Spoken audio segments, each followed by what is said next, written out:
परमात्मा के बारे में हम क्या कह सकते हैं? परमात्मा यह शब्द ही कितना गहरा है। हम अक्सर पूछते हैं वह कैसा है, उसका स्वरूप क्या है, क्या वह सर्वज्ञ है, क्या वह सर्वशक्तिमान है।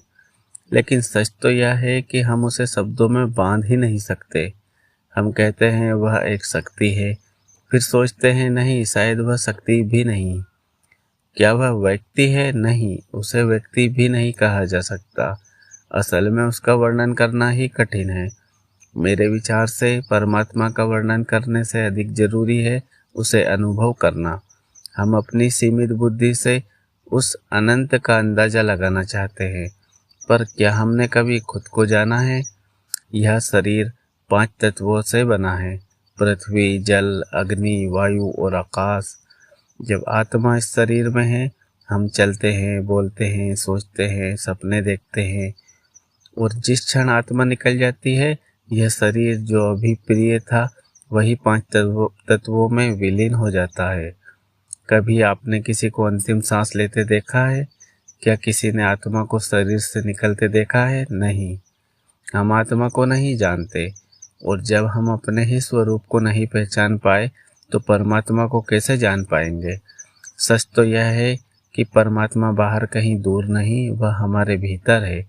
हम उसी के अंश हैं, हम उसी से आए हैं, और उसी में लौट जाने की एक अदृश्य कुदरती खिंचाव हमें हर पल भीतर से पुकारता रहता है।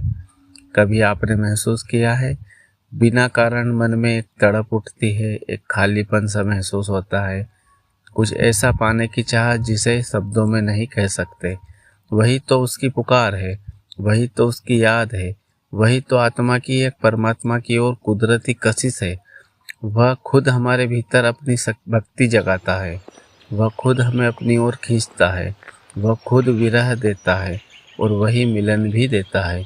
इसलिए परमात्मा को तर्क से सिद्ध नहीं किया जा सकता, उसे केवल अनुभव किया जा सकता है। शांत मन में, सच्ची प्रार्थना में और निर्मल हृदय में। शब्द शायद कम पड़ जाए, पर दिल जानता है वह है, वह हमारे भीतर है और हम उसी की ओर लौट रहे हैं। अगर ये विचार आपके दिल को छू गए हो तो कृपया लाइक करें, अपने विचार कमेंट में ज़रूर साझा करें। आपकी भावना किसी और के जीवन को भी रोशनी दे सकती है, और ऐसे ही आध्यात्मिक और सच्चे विचारों के लिए चैनल को सब्सक्राइब करना न भूलें, क्योंकि यह यात्रा अकेले की नहीं, हम सब उसी की ओर लौट रहे हैं।